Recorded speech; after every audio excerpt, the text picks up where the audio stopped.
The last signal. Captain Zara Chen pressed her bloodied palm against the emergency console, watching the crimson smear across the cracked display. The mining station's hull groaned around her as another explosion rocked the structure.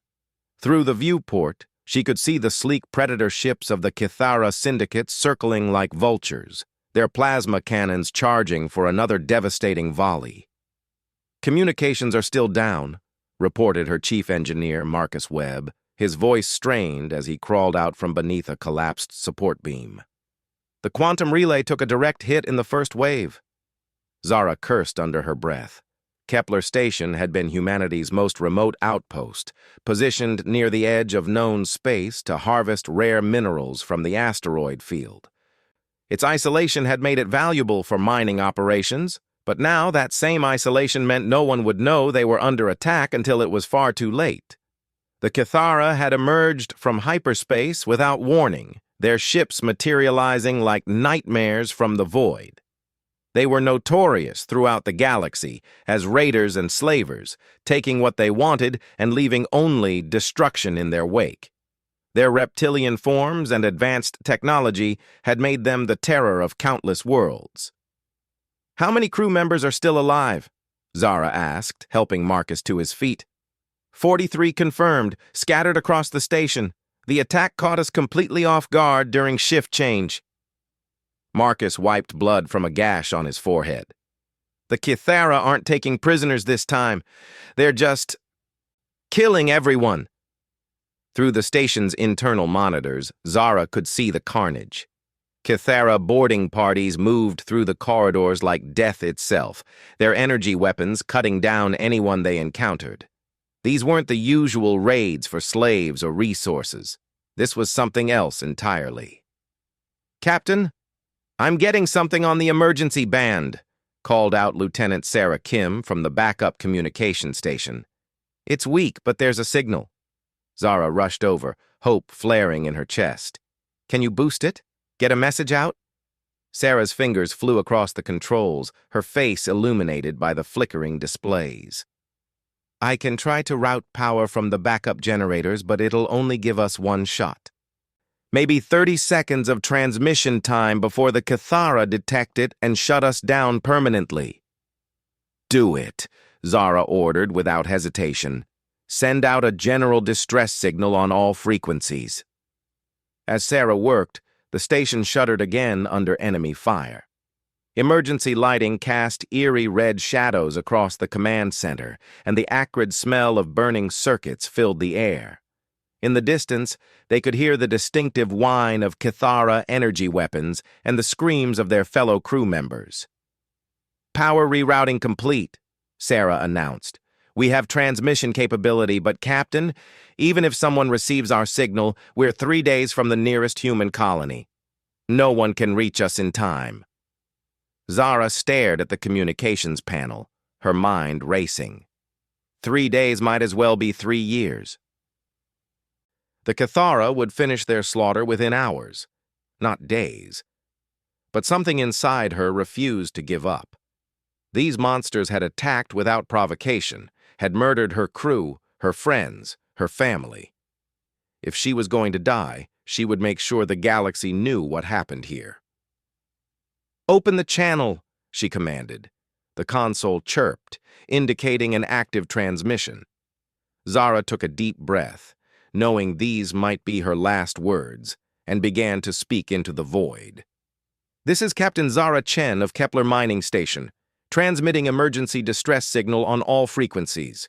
We are under attack by Kithara Syndicate forces. Unprovoked assault in progress. 43 human souls remain alive, but not for long.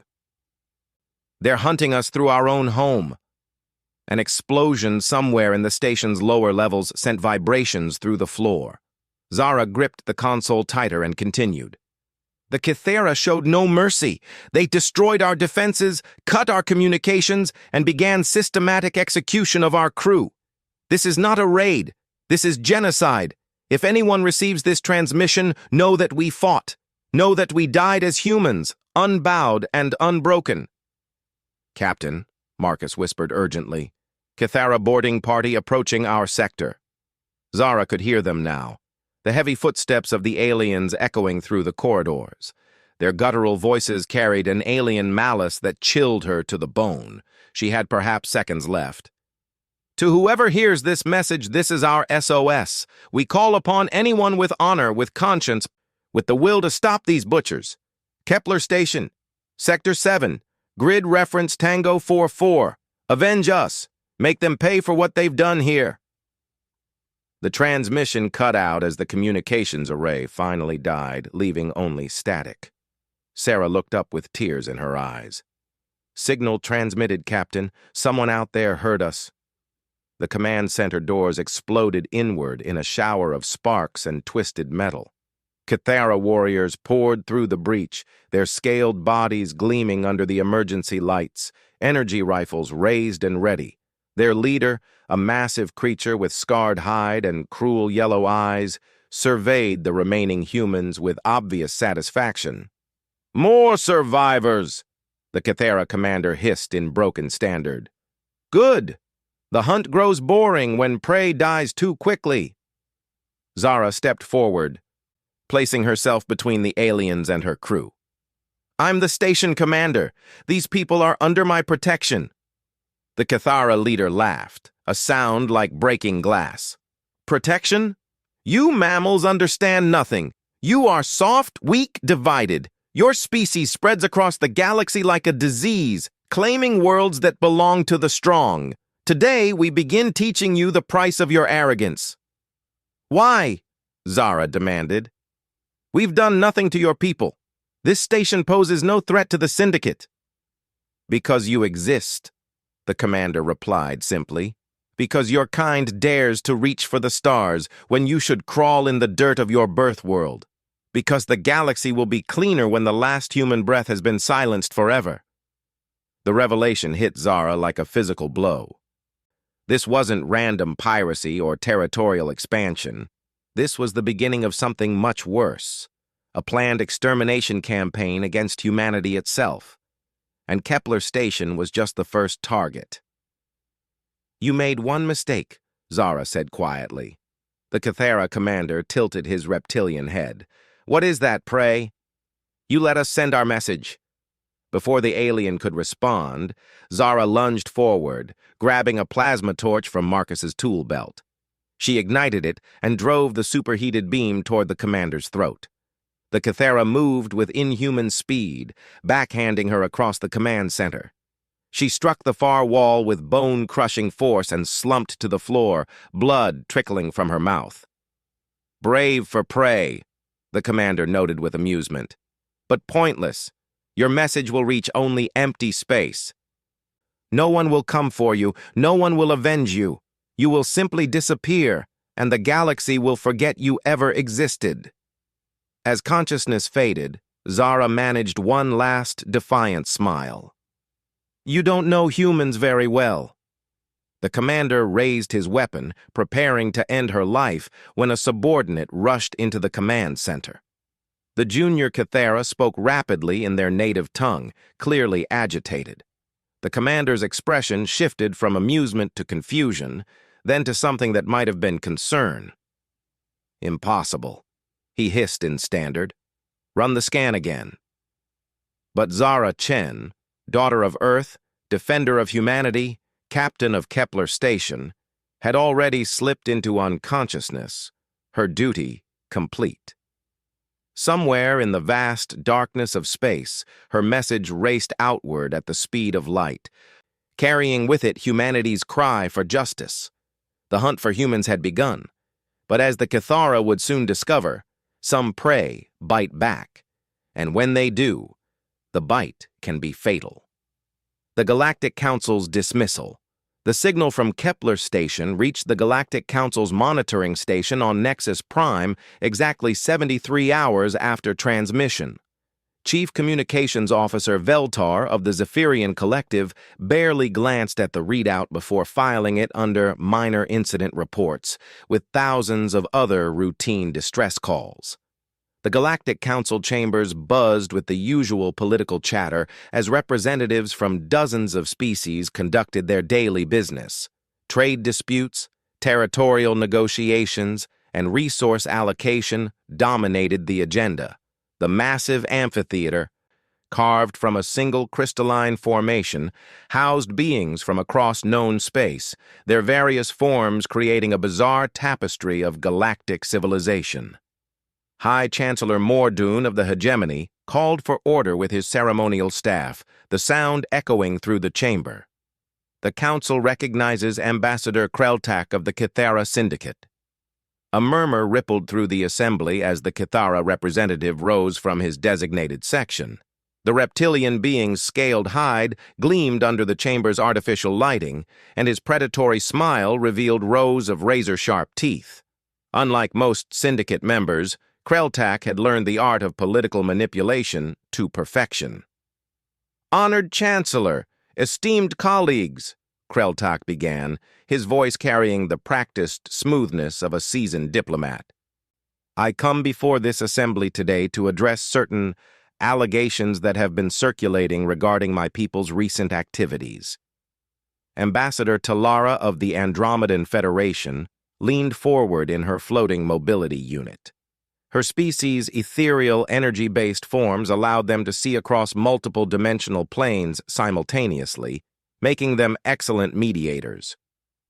"Are you referring to the distress signal received from the human mining station?" "Among other unfounded accusations, yes." Kreltak's expression remained neutral, but his inner eyelids flickered with amusement. "I want to assure this body that any incidents involving human installations were unfortunate misunderstandings, likely the result of equipment failures or internal conflicts among the humans themselves." The statement drew scoffs from several quarters of the chamber. Representative Quindal of the Crystalline Communion, whose silicon-based physiology made him naturally logical, accessed his memory banks with audible processing sounds. "The signal specifically identified Kithara forces as the aggressors," Quindal stated in his mechanical voice. Direct quote, "We are under attack by Kithara Syndicate forces. Unprovoked assault in progress." Kreltak spread his clawed hands in a gesture of innocence. "Respected Quindale, surely you understand how stress and fear can distort perception. Humans are notoriously unstable under pressure. Their primitive neural pathways often create false memories during traumatic events." "Primitive?" Talara's energy field flickered with indignation. "Humans have achieved faster-than-light travel, established colonies across multiple systems, and contributed significantly to galactic trade. How can you call them primitive?" The Kithara ambassador's smile widened. "My dear Talara, let us be honest about what humanity truly represents. They are violent, unpredictable, and expansionist. They consume resources at an alarming rate, show little respect for established territorial boundaries, and their emotional instability makes them poor candidates for true galactic citizenship." These words triggered immediate protests from the human-allied species. Ambassador Zilneth of the Traders' Coalition, whose insectoid features twitched with agitation, buzzed angrily. "Humans have honored every trade agreement with my people," Zilneth declared. "They pay fair prices, deliver goods on schedule, and their mining operations have opened new resource opportunities throughout the Outer Rim." "Of course they pay you well," Kreltak replied smoothly. "Desperate species often overpay to secure acceptance. But tell me, Zilneth, how many human worlds have you actually visited? How many of their cities have you seen? They strip mine entire planets, pollute their own atmospheres, and wage constant warfare among themselves. They are a cancer spreading across the galaxy." High Chancellor Morden raised his staff for order as arguments erupted across the chamber. The massive hegemony leader's four arms gestured for calm, while his compound eyes surveyed the chaos. "Ambassador Kreltak," Morden rumbled, "what exactly are you proposing regarding the human situation?" "I propose nothing, Chancellor. I merely suggest that perhaps the galaxy would benefit from natural selection taking its course. If humans cannot defend themselves adequately, If they persist in occupying regions too dangerous for their capabilities, then perhaps they should reconsider their expansion efforts. The implications hung heavy in the chamber's atmosphere. Several representatives exchanged worried glances, while others nodded thoughtfully. The Cathara Syndicate commanded significant military power, and few species were eager to antagonize them over humans. Ambassador Felnora of the Pacifist Alliance, her bird-like features ruffled with concern, spoke up. "Are you suggesting the Council should ignore distress calls from human settlements?" "I'm suggesting," Kreltak said carefully, "that the Council focus its limited resources on protecting civilized species who contribute positively to galactic stability. Humans have made their choice to venture into dangerous territories. They must accept the consequences of those choices." Talara's energy field pulsed with anger. "This is genocide you're describing disguised as political philosophy." "Genocide?" Kreltak laughed, the sound carrying genuine amusement. "My dear Talara, no one is actively hunting humans. We simply recognize that some species are better adapted for galactic civilization than others. Natural selection is not genocide, it's evolution." The debate continued for hours, but the outcome was predetermined by political realities. The Cathara Syndicate controlled key shipping lanes and commanded one of the most powerful military forces in the galaxy. Humanity, despite their recent achievements, remained a relatively new and isolated species with few strong alliances. When the final vote was tallied, the Council passed Resolution 1847-C by a narrow margin. The Galactic Council acknowledges receipt of distress signals from human installations, but determines that insufficient evidence exists to warrant formal investigation or intervention in what appears to be internal human conflicts or natural hazards. As the session concluded, many representatives filed out in uncomfortable silence. They had just signed humanity's death warrant, and most of them knew it. But political survival often required difficult choices, and openly opposing the Cathara Syndicate was considered political suicide. Kreltak lingered in the chamber as it emptied, his predatory gaze following the departing delegates. Everything was proceeding according to plan. The humans would be isolated, cut off from potential allies, and left to face the Syndicate's campaign alone.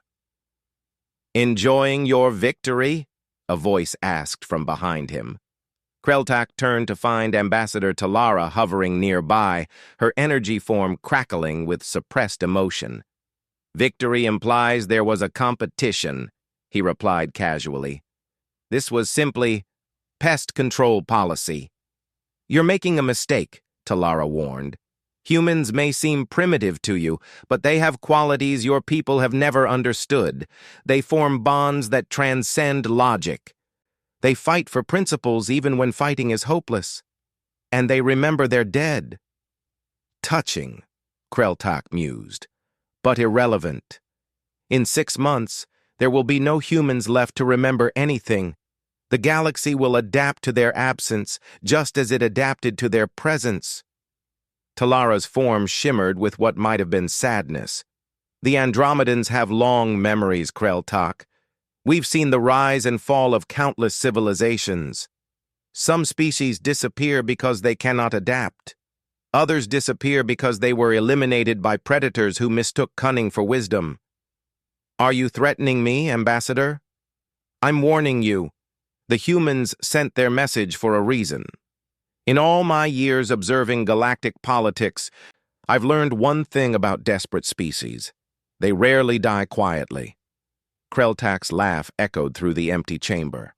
"Let them scream, then. Let them rage against the darkness. It changes nothing. The Cathara Syndicate has made its decision, and the Council has chosen to look the other way. Humanity's fate is sealed." But as Talara departed, her parting words lingered in the crystalline air. "Every species believes it's the apex predator until something higher up the food chain appears. Pride comes before extinction, Kreltak. Remember that when the ships come." The Kithara ambassador dismissed her words as the empty threats of a defeated idealist. After all, what could humanity possibly do? They were isolated, outnumbered, and now abandoned by the galactic community. The systematic elimination of human colonies would proceed as planned, and the galaxy would soon forget they had ever existed. Kreltak began planning his next speech to the Council, anticipating the reports of unfortunate accidents that would soon begin arriving from human space. The mining station incident was just the beginning. Within months, humanity would be nothing but a footnote in galactic history. He could not know that at that very moment, Captain Zara Chen's message was being analyzed by minds far more dangerous than any politician or diplomat. Minds that had spent centuries learning the difference between justice and vengeance, between protection and retribution. The galaxy's decision to abandon humanity would have consequences none of them could imagine. The hunt was about to become something else entirely. The Deathworlders' response. The first sign of humanity's response came not from their colonies or military installations, but from the deep void between stars where no civilized species dared to venture. Long-range sensors detected massive energy signatures moving through hyperspace at speeds that should have been impossible for vessels of their apparent size. Admiral Vexitar of the Kithara Syndicate stood on the bridge of his flagship, watching the tactical displays with growing unease. 3 weeks had passed since the Kepler Station incident, and the systematic elimination of human colonies had proceeded smoothly. 17 mining outposts, 4 research stations, and 2 small colonies had been wiped from existence without any organized resistance. "Admiral," his tactical officer reported, "we're receiving strange readings from the outer sensor grid. Multiple contacts approaching at high velocity." "Human reinforcements?" Vexitar asked with mild interest. "How many ships?" "That's unclear, sir. The signatures don't match any known human vessel configurations in our database. They're larger than anything we've seen from their species, and the energy outputs are off the charts." Through the viewports of his command ship, Vexitar could see the remains of New Geneva Colony burning against the star field. The human settlement had put up token resistance, but their defensive platforms were no match for Syndicate firepower. Nearly 30,000 humans had been eliminated in the operation, bringing their total extinction count to over 200,000. "Put it on the main screen," Vexitar ordered. The display shimmered to life, showing the tactical overview of local space. Red dots indicated the positions of Syndicate vessels, while unknown contacts appeared as ominous blue markers. As they watched, more blue dots emerged from hyperspace, their formations spreading across the system like a vast net. "By the ancestors," whispered his science officer, a younger Kithara whose scales had paled to an unhealthy shade. "Admiral, I'm counting over 300 vessels and more are still arriving." Vexitar's confidence wavered for the first time since the campaign began. 300? That's impossible. Human space forces number less than 50 ships total across all their territories. Where did they find such a fleet? His answer came in the form of an incoming transmission on all frequencies. The communications officer looked up with confusion written across his reptilian features. "Sir, we're receiving a broadcast. The transmission is coming from the lead vessel of the unknown fleet." On screen. The tactical display disappeared, replaced by an image that made Vexitar's blood run cold. The being looking back at them was humanoid, but clearly not human.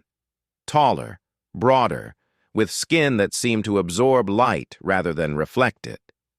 Scars crisscrossed visible portions of the figure's body, and their eyes held a depth of experience that spoke of countless battles across countless years.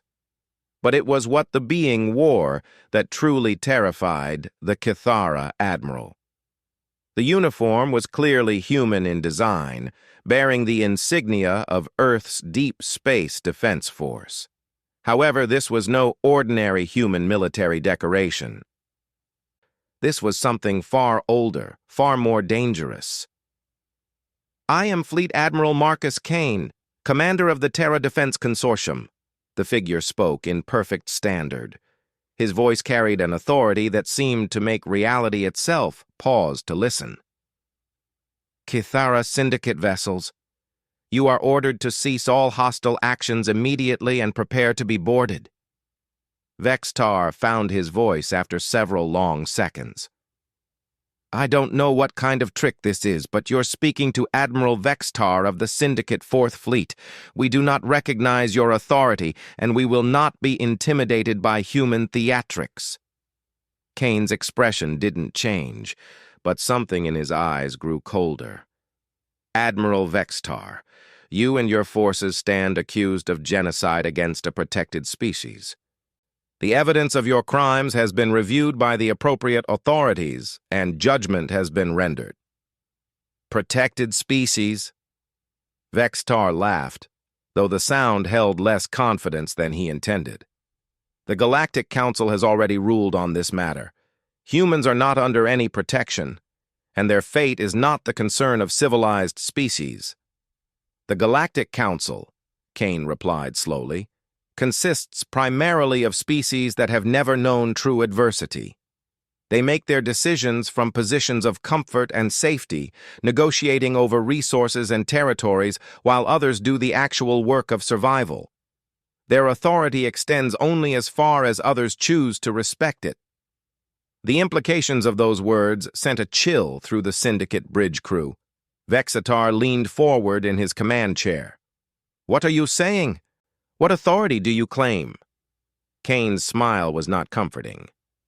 "I speak for the Deathworlders, Admiral, the species born from planets that actively try to kill them every day. The beings forged in gravity that would crush your bones, atmospheres that would burn your lungs, and ecosystems where everything evolved to be more deadly than the last. We are the ones who found humanity struggling against impossible odds and recognized something familiar." "Deathworlders?" Vextar's voice cracked slightly.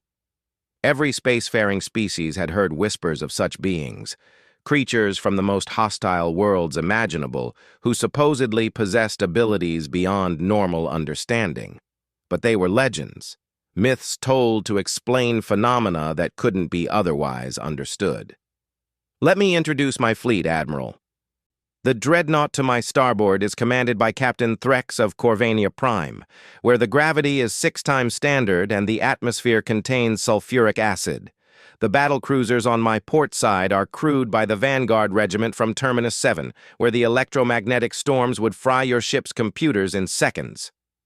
As Kane spoke, more vessels decloaked around the Syndicate fleet. Ships that shouldn't have been able to exist, built from materials that defied conventional understanding, powered by energy sources that bordered on the supernatural. The heavy destroyers moving to flank your position are operated by the Iron Legion from Hellforge, where the planet's core is so unstable that surface temperatures reach 3,000 degrees. And the carriers launching strike craft as we speak? Those belong to the Night Hunters from Shadowfall, where the native predators make your people look like prey animals. Vextar realized with growing horror that his fleet was completely surrounded. Hundreds of vessels had positioned themselves with mathematical precision, cutting off every possible escape route. These weren't random reinforcements. This was a planned military operation executed by beings who clearly understood warfare on a level the Syndicate had never encountered. "But most importantly," Kane continued, "are the humans serving aboard every one of these ships. You see, Admiral, when we found humanity, we discovered something remarkable. They were the first species we'd ever encountered who didn't fear us. They looked at our scars, our weapons, our terrible histories, and they saw family." The transmission zoomed out slightly, revealing other figures standing behind Kane. Vextar could see humans and aliens working side by side, their expressions united by a common purpose that transcended species boundaries. "Humans have something most species lack, Admiral. They have the ability to form bonds with anyone willing to stand beside them in the darkness. They don't care if you're from a death world or a paradise planet, if you're carbon-based or silicon-based, if you breathe oxygen or methane. If you'll fight beside them, if you'll protect what they protect, then you're family. Vextar tried to maintain his composure, but his hands were shaking now. This changes nothing. The humans are still a primitive species. Your intervention won't save them all. Primitive? Kane's laugh was like the sound of breaking stone. Admiral, let me tell you what we learned about humans in the 3 months since we first made contact with them. They've been fighting a war for survival their entire history, not against other species, not against invaders, but against their own planet. The display shifted, showing images that made the Syndicate bridge crew recoil in horror, massive storms that could level cities, earthquakes that split continents, volcanoes that could change global climate, and predators that had evolved specifically to hunt thinking beings. Earth tried to kill humanity every single day for millions of years, Kane continued. Hurricanes, tsunamis, ice ages, plagues, megafauna that saw humans as convenient snacks. And not only did humanity survive, they thrived. They learned to work together, to sacrifice for strangers, to fight impossible odds because the alternative was extinction. We Deathworlders have fought many enemies, Admiral. We've seen species that could boil stars, beings that existed in multiple dimensions simultaneously, artificial intelligences that could rewrite reality itself. But we'd never seen anything quite like humanity's response to adversity. The images changed again, showing human colony ships launching toward the stars, human scientists solving problems that had stumped galactic civilization for centuries, human soldiers standing beside alien allies against common threats. They didn't just survive their death world, Admiral. They learned to love it. They learned to find beauty in the struggle, meaning in the sacrifice, family in the fight for survival. And when they finally reached the stars, they brought that same spirit with them.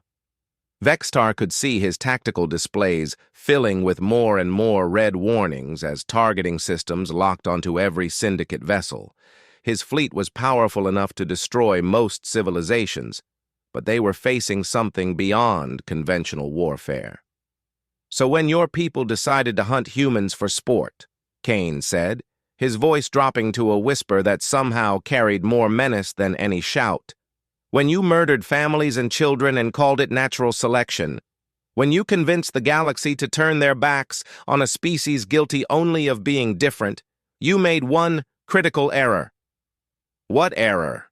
Vextar asked, though he dreaded the answer. You assumed humanity was alone.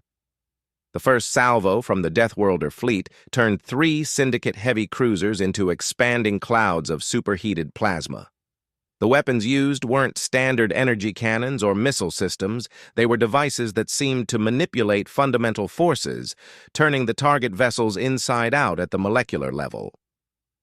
Admiral Vextar, Kane's voice cut through the chaos as alarms screamed across the Syndicate bridge. You and your fleet have exactly 60 seconds to surrender unconditionally. After that, we stop asking nicely. Vextar looked around his bridge at the faces of his crew, seeing his own terror reflected in their eyes. Outside, the remains of his escort ships continued to burn while hundreds of alien vessels held position with predatory patience. What will happen to us if we surrender? Kane's smile was sharp as broken glass. You'll be taken to Earth, Admiral. You'll stand trial before a jury that includes humans and Deathworlders and several species you've never heard of. You'll be judged by the very people you tried to exterminate. And if we refuse, then you'll discover why the rest of the galaxy is afraid to travel through Deathworlder space. You'll learn what happens when someone threatens our family. As the countdown reached 10 seconds, Vexitar made the only choice available to him. With shaking claws, he reached for the surrender activation control. Behind him, his communications officer whispered what every being in the fleet was thinking. The humans. They're not alone anymore. The last thing Admiral Vextar saw before the boarding parties arrived was the image of Captain Zara Chen's face being broadcast across all frequencies, with a simple message that would soon spread throughout the galaxy. To those who would harm the innocent, the Deathworlders are watching, and we never forget our family. The hunt was over. The reckoning had begun.